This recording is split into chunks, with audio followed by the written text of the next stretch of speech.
you. After the tone, please state your name, followed by the pound sign.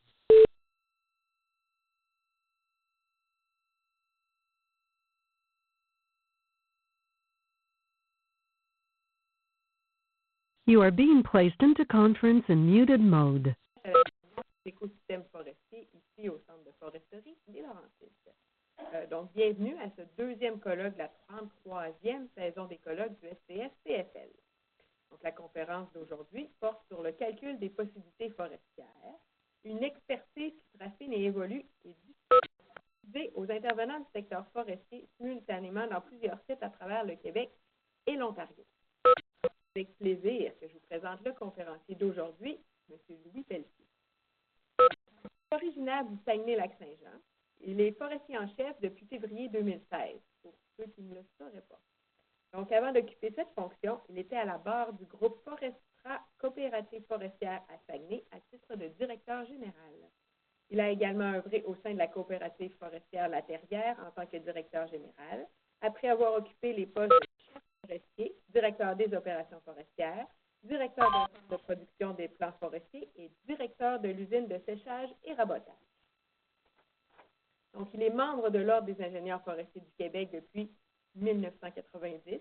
Il est aussi détenteur d'un baccalauréat en aménagement des ressources forestières de l'Université Laval. Ses intérêts et ses responsabilités en entreprise l'ont amené à travailler avec les intervenants forestiers de 3 grandes régions forestières du Québec, donc la Mauricie, la Côte-Nord et le Saguenay-Lac-Saint-Jean. Je vous souhaite à tous un très bon colloque et je laisse maintenant la parole à M. Pelletier.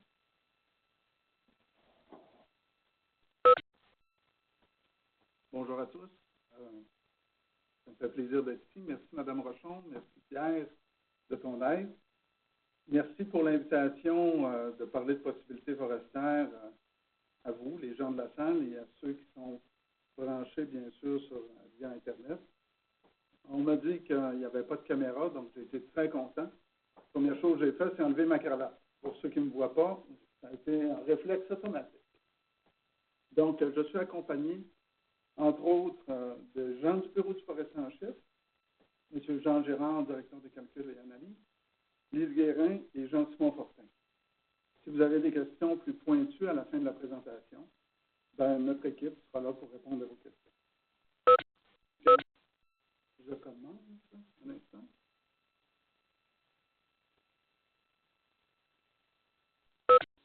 Tout est beau dans la salle? C'est correct? Parfait. Donc, voici mon plan de présentation. On va faire un retour rapide sur les fonctions du forestier en chef, l'évolution du calcul des possibilités dans le temps, un retour sur la dernière détermination de 2018-2023, qui a eu une mise à jour en 2018 en mars, et la prochaine période 23-28 qui est en cours, et aussi quelques projets de développement que je vais partager avec vous. Donc, au niveau des fonctions, comme vous le savez, c'est prescrit par la loi. On a un chapitre complet. C'est le chapitre 5 de la loi. Donc, les principaux objectifs que nous avons, c'est d'établir les méthodes, les moyens et les outils. On a aussi, bien sûr, la fonction de déterminer les possibilités, mais en fonction des objectifs locaux et régionaux. On révise les possibilités forestières aux 5 ans. On les met à jour le cas échéant. C'est une obligation. Rendre public les possibilités forestières, c'est aussi un de nos mandats, de les expliquer, de diffuser leur entrée en vigueur et d'expliquer nos résultats et les motifs qui justifient nos décisions. On a aussi un aspect de conseil auprès du ministre des Forêts, de la Faune et des Parcs, tant sur les orientations de recherche que sur les limites territoriales. Et les conseils sont issus du propre chef du forestier en chef. C'est-à-dire, si on s'aperçoit de quelque chose, on peut conseiller le ministre. Ça peut aller aussi au niveau des stratégies d'aménagement. On exerce notre mandat, avec l'indépendance que la loi lui accorde, sans interférence de tierces parties. Cet élément est très important pour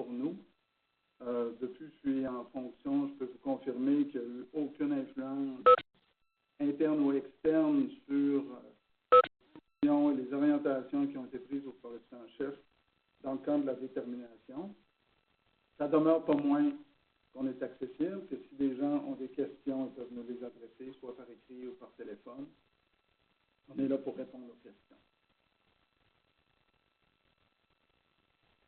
On est transparent dans nos décisions. Donc, tous nos avis, nos comptes, nos rapports de calcul, nos fiches de détermination sont accessibles sur notre site Internet. D'ailleurs, je vous invite à y aller. C'est un site Internet qui récolte, qui contient, pas qui récolte, qui contient l'ensemble des éléments depuis la création du Forestier en chef. Donc, on est apte à voir l'ensemble des travaux et l'évolution des travaux dans le temps. On émet aussi des avis sur des éléments particuliers à la demande du ministre. Le ministre peut nous demander des points de vue sur des dossiers particuliers. Ça fait partie de nos fonctions. Tout ça, bien sûr, est écrit dans la loi. On a une mission aussi qu'on résume en 3 actes. Premièrement, notre rôle prépondérant, bien sûr, c'est de déterminer les possibilités forestières. Notre deuxième rôle est d'éclairer les décideurs au sein du gouvernement et du ministère. Et notre troisième, et non le moindre, informer la population sur l'état des forêts. Lorsqu'on éclaire les décideurs, c'est pas juste via notre détermination, lorsqu'on informe le ministre des possibilités forestières aptes à être récoltées annuellement sur les terres publiques, mais c'est aussi des analyses d'impact. Avant de prendre une décision, souvent on nous soumet des projets pour faire des analyses d'impact. Si on fait tel projet de telle manière, quel impact a-t-il? On est impliqué autant dans les projets d'évaluation de projets d'air protégés. Quels sont les impacts, s'ils sont retirés à 100% ou en fonction de différents stades. Et aussi, dernièrement, au cours des 2 dernières années, on a été sollicité fortement pour le dossier Caribou sur les différentes évaluations d'analyse de sensibilité pour différentes modalités. Donc, annuellement, à part les centaines d'analyses qu'on fait dans le cadre des calculs, d'essais, d'avances, d'ajustements au niveau du calcul, bien, on réalise, à part ça, environ 150 analyses indépendantes pour éclairer les décisions. Quand on répond à la population de la forêt, vous avez vu, dans le cadre du nouveau régime forestier, on ne fait plus le bilan des forêts sur une période quinquennale. C'est nos collègues du secteur forêt qui le font. Par contre, nous avons une analyse des résultats obtenus en aménagement forestier qu'on doit faire, qu'on doit réaliser, et ce rapport est remis au ministre aux 5 ans, après la dernière période quinquennale. On a aussi des valeurs qui nous guident dans l'exercice de nos fonctions. Donc, l'expertise et la rigueur, c'est les 2 premiers qu'on a identifiés en termes de groupe. Toute la connaissance, les compétences, pour continuellement, autant au niveau personnel de nos gens qu'au niveau de la science, en termes de revues scientifiques. La rigueur, ben, nos décisions sont basées sur la science, sur des faits. Donc, le fait d'être transparent et d'exhiber nos motifs de décision nous force et nous oblige à bien prendre nos décisions en vue de la diffusion. Donc, il y a une solidité à ce niveau-là. On a un processus d'amélioration continue. J'en parle un peu plus loin, nous sommes ISO 9001. Donc, l'amélioration continue, c'est sur tous les aspects, autant nos outils de calcul, nos méthodes, nos méthodologies, comme je vous mentionnais, la revue scientifique, la revue des compétences de nos gens, c'est à tout point de vue. Et l'indépendance et la transparence, j'en ai parlé un peu tout à l'heure, sont des valeurs qui guident nos décisions. Transparence, je répète, tous nos produits, tous nos livrables sont disponibles sur demande, et même via le site Internet. Notre organisation, ben, c'est 50 employés. On est répartis dans 15 15 lieux différents dans la province. C'est pas rien. On est détenteur d'un certificat au niveau du système de gestion de la qualité des eaux 2001-2015 dernièrement. Depuis 2 ans, la version 2015 a été approuvée chez nous, mais on est certifié depuis les années 2010. Sur la carte, vous voyez, sous le directeur des calculs et analyses, il y a 3 chefs qui sont responsables, principalement un chef du secteur Est que vous voyez en orange, qui s'occupe des calculs de possibilité des unités d'aménagement pour la partie Est du Québec, qui est M. Philippe Marcotte.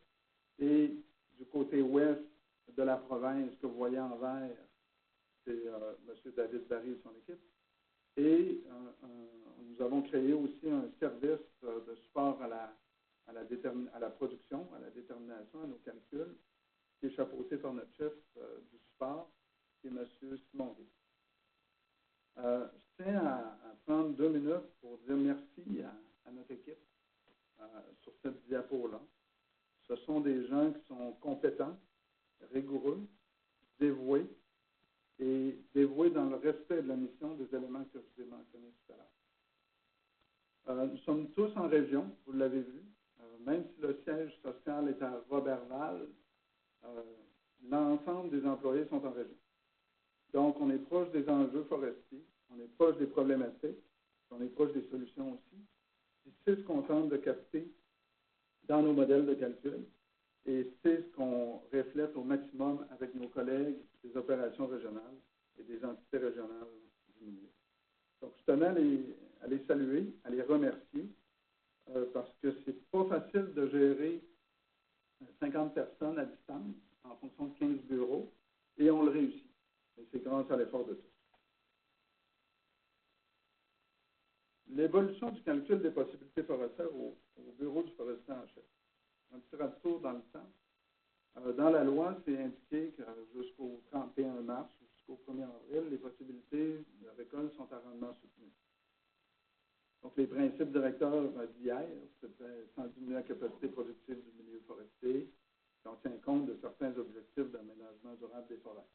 L'ensemble des éléments qui sont prescrits par le régime. Donc, on va voir plus en détail ce qui est géré dans le calcul un peu plus loin. On valide en 2008-2013. Le forestier en chef de l'époque a validé, a ajusté les calculs qui étaient réalisés à l'époque avec Silva 2 par le ministère au début de 2006. Comme je vous le mentionnais, je ne l'ai pas mentionné, mais la création du bureau du forestier en chef fait suite à la commission Coulombe et existe depuis 2007. Donc, il y a eu des processus de validation des résultats, ils sont toujours disponibles en ligne. Il y a eu la détermination des possibilités qui a eu lieu en décembre 2006. Il y a eu des nouveaux calculs spatials pour les 15 unités d'aménagement de la baie des Braves. Donc, ce qui a amené une nouvelle détermination en 2008. C'était un élément nouveau qui arrivait dans nos travaux. Il y a les éléments de la loi qui n'étaient pas encore opérationnels pour 2008-2013. Le projet de loi se bâtissait. Les principaux actes étaient connus en 2010, mais ils n'étaient pas encore légaux. La détermination des possibilités forestières a lieu en août 2011. Donc, on a réalisé sur la base d'une analyse sommaire pour ajuster le tout sur des éléments à considérer sur les perturbations naturelles, les aires protégées, les sylvicoles, les caribous forestiers. Les premiers plans de rétablissement du caribou forestier arrivaient au niveau des régions, principalement le nord du Québec, le Saguenay-Lac-Saint-Jean et la Côte-Nord. Donc, il y a eu en 13-18, là, on vient de sauter une autre période quinquennale. Pour la période 13-18, il y a eu un nouveau calcul aussi qui a été réalisé par un autre forestier en chef pour les 71 unités d'aménagement du Québec. Donc, il y a eu l'intégration des objectifs locaux et régionaux. La revue externe à l'été 2013 qui a débuté. Ça, c'est un nouvel élément qui a été instauré, c'est que la revue externe au printemps, le forestier en chef va dans les régions, va expliquer l'état d'avancement des calculs au moment du printemps. Donc, les principes qu'il a retenus, les résultats préliminaires qui sont envisagés, et il y a une période de récupération ou d'ouverture à recevoir des commentaires. Donc, c'est un élément de la transparence qu'on appelle, donc de diffusion préliminaire des résultats avant la détermination. Puis aussi, on a considéré l'optimisation et la spatialisation. Donc, il y a eu une détermination en février 2014. L'entrée en vigueur a eu lieu en avril 2015. Donc, vous avez vu, c'est 13-18. Il y en a eu une première en 2011. Il y a eu un réajustement en 2015. C'est un peu particulier. Il y a eu des précautions qui ont été prises à l'époque pour cette détermination sur les feux de forêt. Il y a 2 unités d'aménagement au Québec qui bénéficient d'une précaution. Pour ces 2 unités-là, ça totalise à peu près 50 000 m3.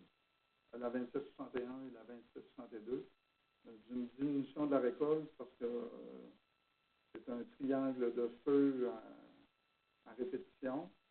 Par contre, on est en analyse de savoir si on doit maintenir cette précaution-là. Elle est toujours dans la détermination 18-23, mais elle va faire partie d'une analyse spécifique pour 23-24. Donc, il y a la tordeuse des bourgeons d'épinette. Il y a eu aussi, à ce moment-ci, des précautions qui ont été prises, principalement au Saguenay-Lac-Saint-Jean. Il y a eu la création prévue d'aires protégées, la fameuse aire protégée en projet à l'époque qui était les Montagnes Blanches. Il y a eu des volumes qui ont été pris en précaution en vue d'une éventuelle aire protégée à être implantée. Et il y a eu les mesures de protection du caribou aussi dans la région 02. Il y a eu une précaution d'environ 95 000 m3 qui a été prise par l'ancien forestier en chef en vue de l'instauration d'un nouveau plan de rétablissement pour le caribou. Nous sommes en 13-18. Je ne vous demande pas de lire ça. Même moi, je ne suis pas capable de le lire. Okay? Mais c'est un exemple de rapport qui est important. On ne génère pas juste un chiffre à la fin en termes de mètres. On génère beaucoup de rapports qui supportent la décision. On voit ici les éléments qu'on considère dans une possibilité forestière.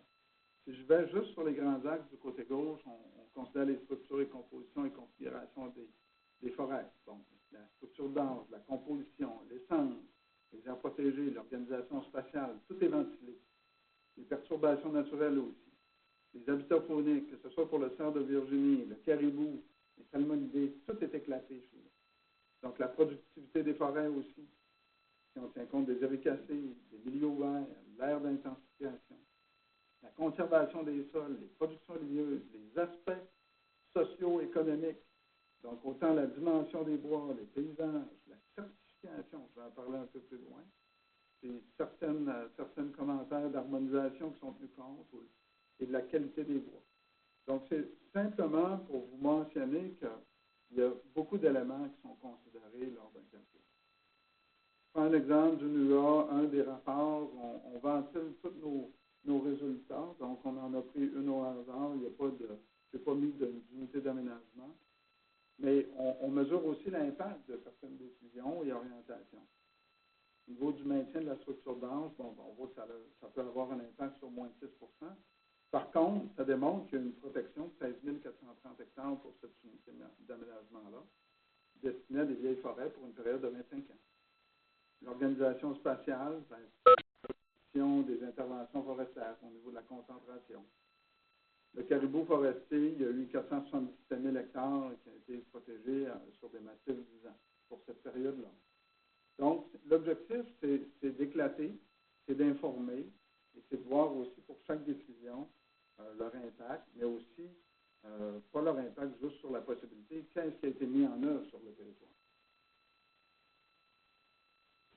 Je vais revenir sommairement sur les possibilités forestières que j'ai déterminées en 2018-2023 avec mon équipe.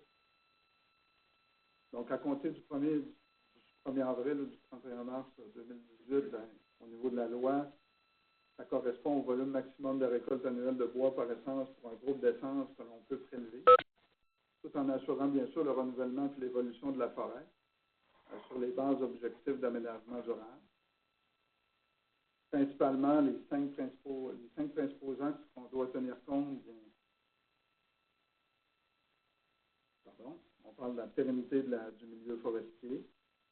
Il n'y a pas de déforestation au Québec. Donc, la pérennité du milieu forestier est maintenue. On doit tenir compte aussi de l'impact des changements climatiques sur nos forêts. On sait qu'ils sont en partie captés par nos résultats d'inventaire. On n'est pas capable de voir la contribution fine de quelle partie au niveau de qu'on peut capter au niveau des inventaires forestiers.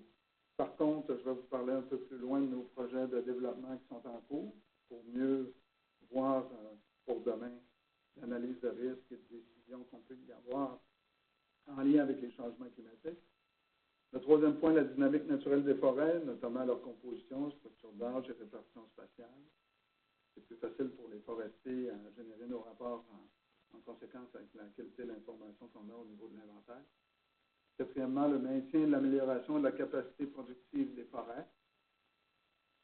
Et 5, l'utilisation diversifiée du milieu. Dans un calcul de possibilités, il y a deux grandes périodes pour nous. Il y a la période 0-25 ans et 25 ans et plus. Donc, ce que vous voyez en jaune, ce sont le volume sur pied pour une UA. En rouge, le volume à maturité. En vert, le volume récoltable. Et la ligne noire qui est au niveau de la possibilité forestière. On fait signe de parler un petit peu plus fort pour nos gens qui sont à l'extérieur, donc je vais m'efforcer de parler plus fort. Ce que vous voyez sur 25 ans, de la façon dont on procède, c'est un volume qui est régularisé sur 25 ans. C'est une moyenne des volumes de récolte en fonction de différents critères qui est régularisé sur 25 ans. Après 25 ans et plus, on maintient ce volume-là, mais on est dans un processus de volume accru. Un exemple, une répartition des possibilités forestières selon les composantes territoriales. On voit par période de 5 ans, en commençant par le bas, c'est par période de 5 ans. Et la dernière ligne qui est plus éloignée de nous est la moyenne des 5 ans, de 25 ans. On tient compte, ça c'est un exemple par rapport aux différentes compositions territoriales. On parle du forestier, de la possibilité forestière issue du domaine faunique, les ex, les pourvoiries, les paysages, les peuplements orphelins, les lisières boisées, les pentes. Donc, on tient compte de tout ça en termes d'information et on prend les 25 premières années, on fait une moyenne. Pourquoi une moyenne? On voit que ça fluctue par période quinquennale. Des fois, c'est plus haut, des fois, c'est plus bas. C'est pour uniformiser la possibilité. Il n'y a pas d'enjeu en termes de pérennité de la ressource. C'est plus stable au niveau de la planification et des différentes considérations à tenir compte. Mais je vous rappelle qu'on fait les calculs de possibilités aux 5 ans. Donc, la loi, donc il y a une mise à jour qui se fait normalement aux 5 ans. Un autre exemple, des horizons de considération des éléments au calcul. On voit que l'évolution des volumes va être sur 150 ans. Les répartitions des possibilités forestières par groupe d'essence va être plus sur 25 ans. La répartition des superficies des traitements sylvicoles, des traitements commerciaux sur 25 ans, dans un horizon plus rapproché, plus fin, et en tenant compte des éléments de spatialisation. On voit des éléments plus à long terme, qui sont l'évolution des vieilles forêts, l'évolution des forêts en régénération, les superficies par type de couvert, les proportions de peuplement vulnérables à la TBA. Eux sont considérés plus sur un horizon de 150 ans. Sur l'ensemble de l'horizon plutôt, pas juste sur 150 ans, mais sur l'ensemble, et non pas juste sur 25 ans. Pour la période 18-23,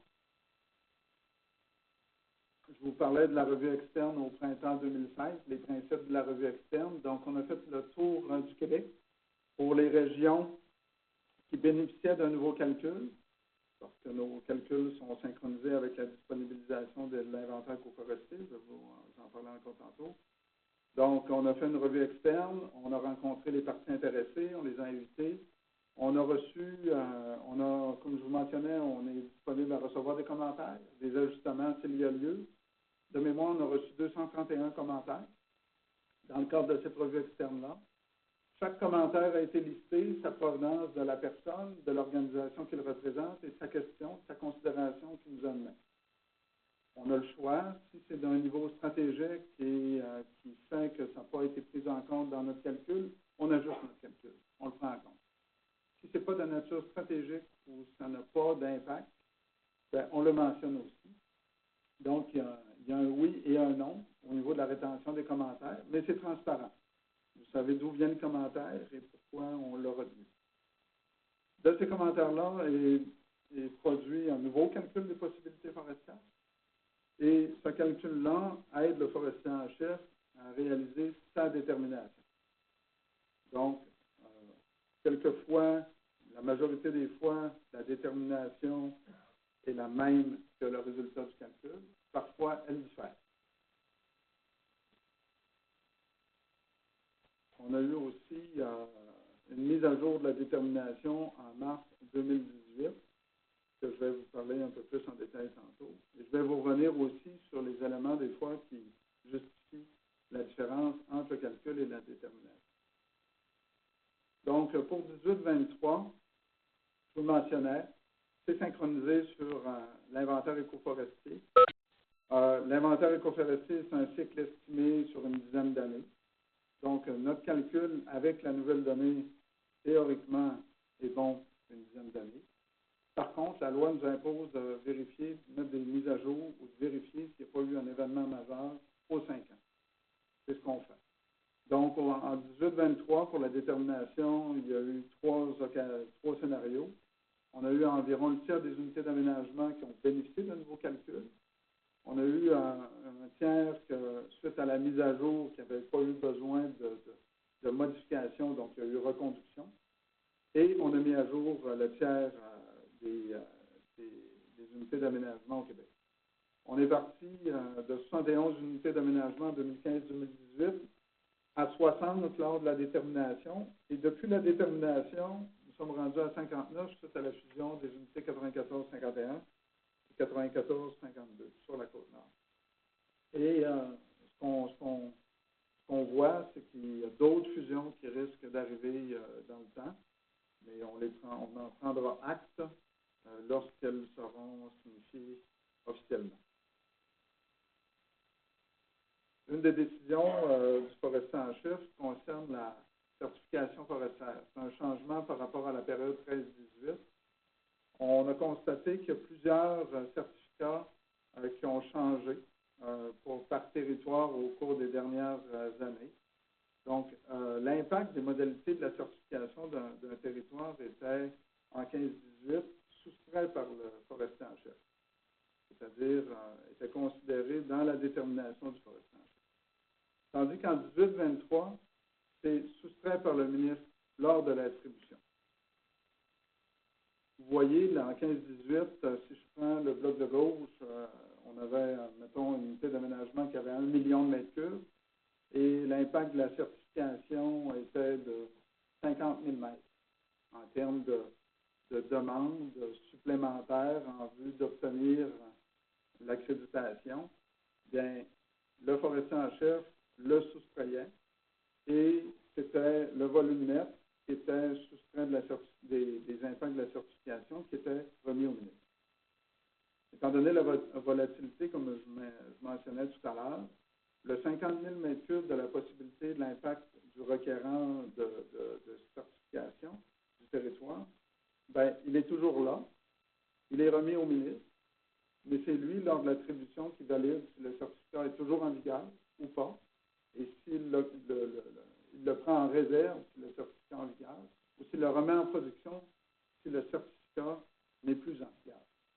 De cette façon-là, si le certificat change de main ou change d'orientation en cours de période quinquennale, lors de la deuxième année de la mise en vigueur de la détermination 18-23, en 2021, mettons, bien, le ministre, à son vouloir, peut remettre en production le 50 000 m3 qui avait été pris en réserve.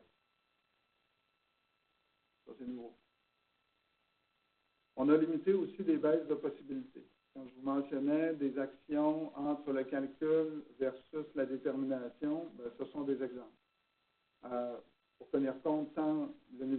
économique et environnemental.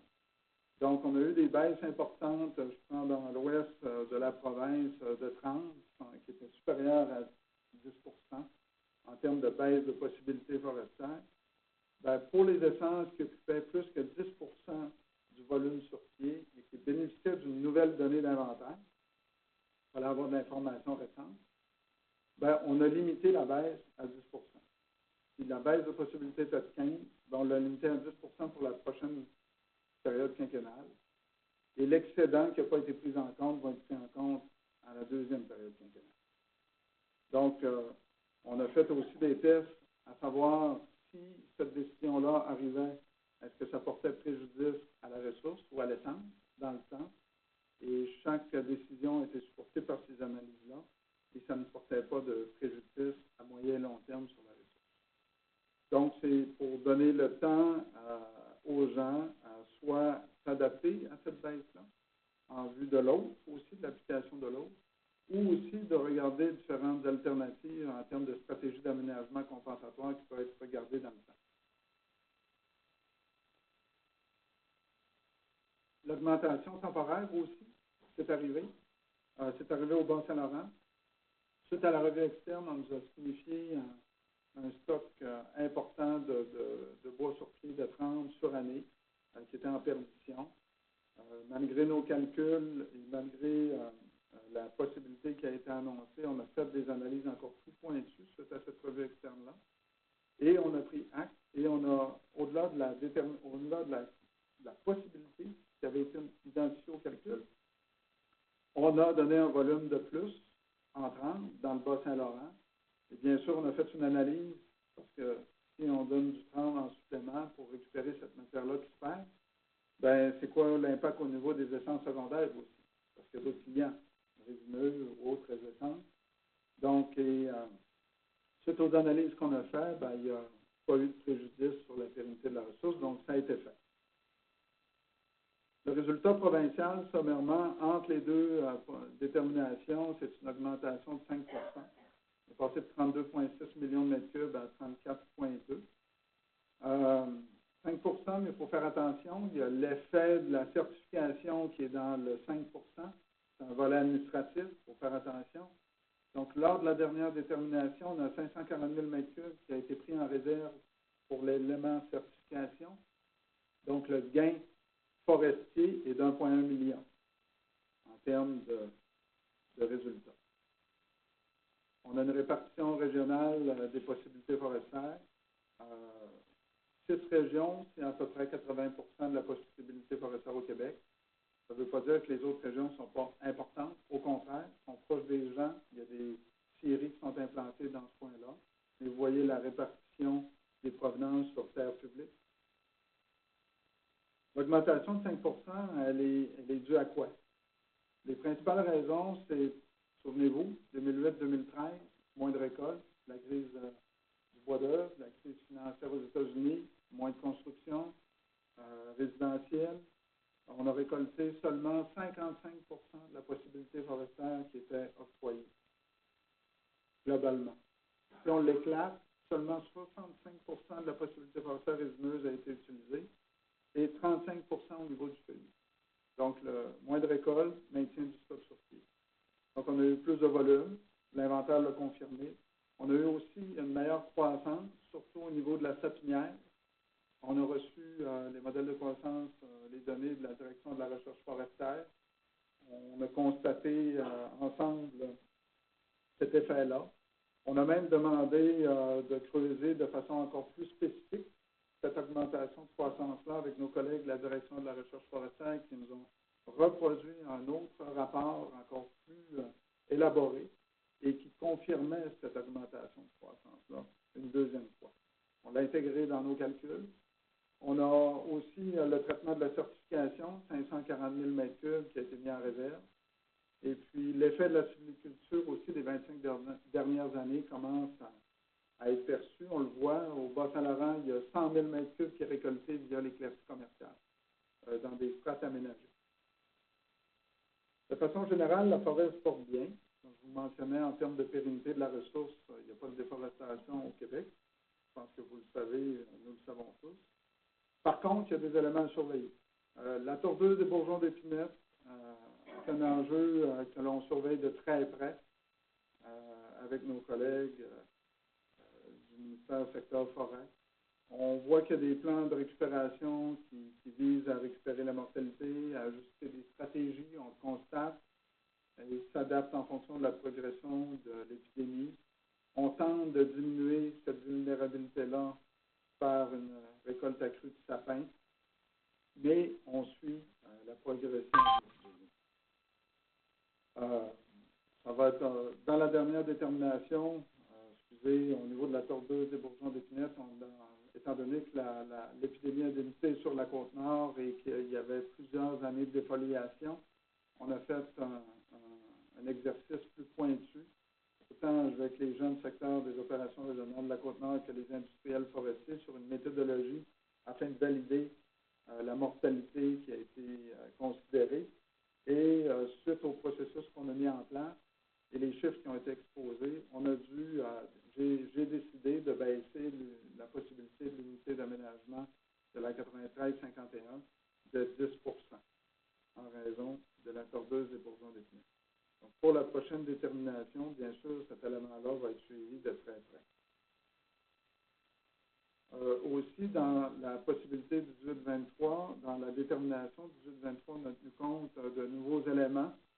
Le caribou forestier, en mars, au printemps 2016, le gouvernement a mis en place un plan d'action sur l'aménagement de l'habitat du caribou forestier.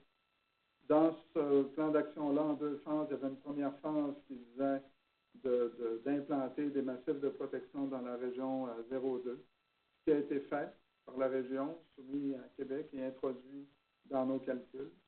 Sur la Côte-Nord, comme je vous mentionnais tout à l'heure, le forestier en chef à l'époque avait gardé quand même une précaution de 95 000 m3. Dans la détermination, avec l'introduction de ces massifs-là, on a appliqué la précaution sur le nouveau plan qui a été soumis. Au global, l'impact de la phase 1 du caribou dans la région 02 était de 20 000 m3, grâce à la précaution du forestier en chef précédent. La Côte-Nord, les massifs étaient préservés sur 70 ans. C'était le même plan de rétablissement qui avait été fait en 13-18 qui a été reconduit. Et même chose pour le nord du Québec, sauf un addenda d'environ 20 000 m3. Donc, ce qu'on voit en termes de caribou, les plans d'action, les plans de rétablissement sont toujours en vigueur. Nous les avons maintenus lors de la détermination 18-23. Nous sommes en attente du plan d'action final.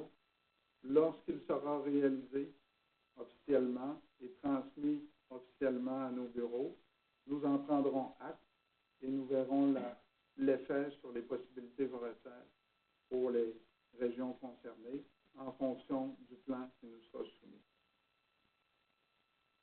On a généré des nouveaux rapports. Vous irez les consulter. C'est intéressant. Je vous mets quelques exemples ici. C'est un volume annuel de récolte par classe de coûts.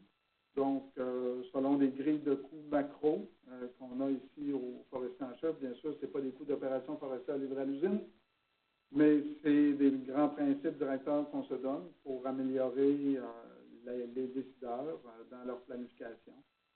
Donc, on voit un exemple ici, pour 60 $ et moins, il y a 10 du volume qui est là, entre 60 et 70 $, 60 et 70 $ à 80 $, 30 C'est un exemple. C'est différent pour chaque UA. On voit ici l'évolution, un autre exemple de rapport, l'évolution du coût d'approvisionnement moyen en dollars du mètre cube dans le temps. Donc, ce que vous voyez, c'est par période de 5 ans. On voit à gauche les coûts d'approvisionnement. Donc, on voit la tendance dans le temps des coûts à baisser. Probablement le fruit de l'aménagement de nos strates et le fruit du meilleur volume à l'hectare et de la densité. On a aussi un coût moyen par UTR. On éclate ça, on a des cartes aussi à cet effet-là. Donc, par classe de coût, moins de 60 $, 60 à 70 par tranche de 10 $. Donc, On a des cartes. Ces coûts-là sont bâtis aussi en fonction de la structure industrielle connue à ce jour. Donc, c'est en fonction des grandes distances, en fonction des industries. Donc, ça peut fluctuer dans le temps. On a aussi, au niveau du bois d'œuvre feuillu, l'évolution de la proportion de bois d'œuvre feuillu. On aurait dû mettre une ligne continue au-dessus des colonnes pour démontrer l'évolution. On a, pour le bouleau jaune et l'érable sucre, pour cette unité d'aménagement-là, on voit enfoncer la provenance du bois de cierge de la forêt qui a été destinée à produire du bois d'œuvre, donc aménagée en ce sens. Et en parle les autres types de forêts qui ont un aménagement qui est faible ou peu ou absent, mais ils génèrent quand même du bois d'œuvre dans ces strates-là. Donc, on voit que la totalité des colonnes, il y a une fluctuation, ça baisse dans le temps. C'est pour aider les gestionnaires, aider les planificateurs à ajuster leurs recettes dans le temps pour voir l'effet des décisions d'aujourd'hui dans le futur. Ce sont des éléments et des outils d'information qui sont disponibles dans nos rapports. On a fait une mise à jour en mars 2018. Pourquoi faire une mise à jour avant la période quinquennale? Il y a eu plusieurs éléments depuis le 30 novembre 2016 lorsqu'on a annoncé la détermination. Premièrement, un mois, presque 2 semaines avant l'annonce, on a vu l'impact de la modification de la limite nordique. Face au délai qu'on avait pour déterminer, c'est impossible d'en tenir compte dans nos calculs. Par contre, on s'est engagé à faire des analyses poussées puis à revenir avant le 31 mars 2018, ce qu'on a fait. On a aussi eu l'impact de l'application du règlement sur l'aménagement durable des forêts, donc qui est paru le 24 mai 2017 via la Gazette. Aussi l'impact des fusions d'aménagement, des unités que je vous mentionnais tantôt, les 94. Donc ça aussi, ça a été confirmé. Et l'impact du projet d'aire protégée Caribou forestier Manoine-Manicouagan, qui a été intégré dans notre détermination 2018-2023, celle qui a été annoncée le 28 novembre 2017 à Bécomo. Donc, vous avez ici les ajouts et retraits de la limite nordique, en rouge les retraits, en vert les ajouts. Vous voyez peut-être pas très bien, mais en hachuré oblique, l'implantation de l'aire protégée Caribou forestier Manoine-Manicouagan, qu'il a fallu tenir compte officiellement. Pour la portion dans la 2471, souvenez-vous, il y avait eu une mise en réserve pour les montagnes blanches. Elle a été considérée aussi lorsque le contour final de l'aire protégée nous est arrivé.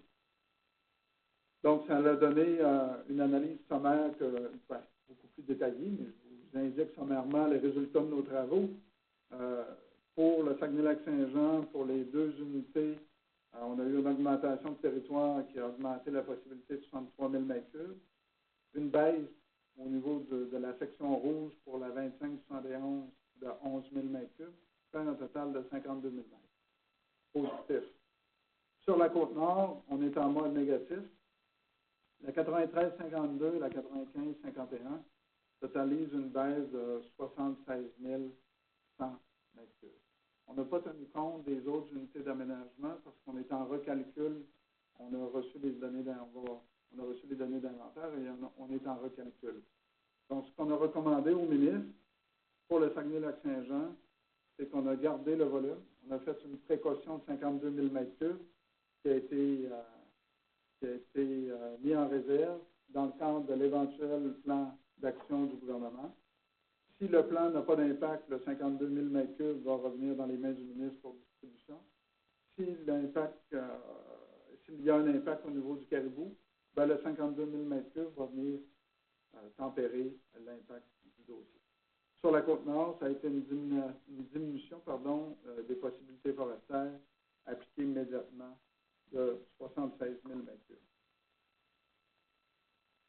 Le RADF, le règlement sur l'aménagement durable des forêts, on a fait une analyse sur 36 unités sur 59. On a pris des unités représentatives Donc, autant au nord, au sud, à l'est, à l'ouest et en composition, résineuse, mélangée, feuillue. On a pris les articles du règlement qui avaient un impact significatif sur la possibilité forestière. Et nos résultats ont démontré qu'il y a des impacts qui ne sont pas uniformes à la grandeur de la province, par territoire, et que ça variait de 0,1 à 4,6 %. Donc, l'orientation qui a été retenue, c'est d'intégrer les règlements, le règlement et les critères du règlement du RADF là, dans la détermination 2023-2028, mais aussi selon la disponibilité des nouveaux inventaires écoforestiers. Donc, on va jumeler ça avec les nouveaux inventaires. Pour le futur, pour la prochaine période, 2023-2028, voici, nous fonctionnons par vague, étant donné qu'on reçoit les inventaires de façon cyclique. Bien, vous avez la première vague qui est en vert, que les travaux ont débuté en 2016. Nos travaux doivent être livrés en 2021. Donc, il faut tout de suite se mettre au travail. En jaune, les travaux ont débuté en 2018. Et en 2017, excusez. Puis en 3, en bleu, les travaux ont débuté en 2018. Donc, ce sont les unités d'aménagement qui vont bénéficier d'un nouveau calcul pour la prochaine détermination. On va éclater aussi nos différents scénarios. Ce que vous voyez à l'époque, c'était le résultat final de la détermination du calcul des possibilités forestières. On va l'éclater en différents scénarios. Premièrement, quelle est l'évolution naturelle de la forêt sans aménagement, sans intervention humaine? Que nous donne la forêt? On va nous donner une possibilité forestière. Le deuxième élément, si on tient compte des exigences réglementaires et des orientations provinciales, des règlements, quelle est la possibilité forestière? Aussi, l'intégration des objectifs locaux et régionaux. Toutes les stratégies d'aménagement qui sont faites avec nos collègues et les enjeux locaux et régionaux qui sont exposés et qui sont inclus dans les stratégies d'aménagement vont avoir un chiffre. On voit aussi l'État s'est engagé à aider les requérants à les aider à obtenir leur certification environnementale. Donc, tantôt, je vous ai mentionné 540 000 m3. Il faut le calculer pour le ventiler. Donc, c'est le scénario 3 au niveau des enjeux qui sont liés à la certification forestière. Au point 4, c'est un scénario d'intensification de l'aménagement en fonction de différents critères, autant qu'est-ce que le territoire peut donner, avec le même budget ou sans avec un budget ajouté, qu'est-ce que le potentiel du territoire peut donner. Et à la fin, en fonction de l'ensemble de ces éléments-là, bien sûr, il y aura une détermination. On sait qu'il y a une stratégie de production de bois qui est en consultation. On ne connaît pas encore la résultante de cette stratégie. Donc, cet élément 4-là pourra contribuer et aider et éclairer les décideurs et éclairer le forestier en chef à faire une détermination qui en tient compte. Notre calendrier, printemps 2021, donc il y aura une nouvelle revue externe avec présentation des résultats préliminaires incluant les motifs et les chiffres et qu'est-ce qui a été considéré. Les 4 scénarios que je vous ai présentés tout à l'heure vont être ventilés aussi. À l'été 2021, suite aux commentaires, on reçoit seulement les commentaires écrits. C'est la seule façon dont on veut obtenir des commentaires, donc pour laisser une trace et pour avoir une réduction de compte efficace. Vont être reçus, vont être analysés par notre équipe. Et après, il va y avoir bien sûr un nouveau calcul. Et à l'automne 2021, il y aura la détermination des possibilités forestières pour la période 2023-2028. On remettra au ministre à ce moment-là et qu'il travaillera avec l'équipe de la gestion des stocks ligneux à la répartition. On a des développements en cours au sein du forestier en chef. Ceux-ci sont, avant de dire les noms, on a établi plusieurs collaborations de développement, des collaborations, entre autres, avec le Service canadien de forêt, ici, au Nouveau-Laurentide, et aussi au niveau Pacifique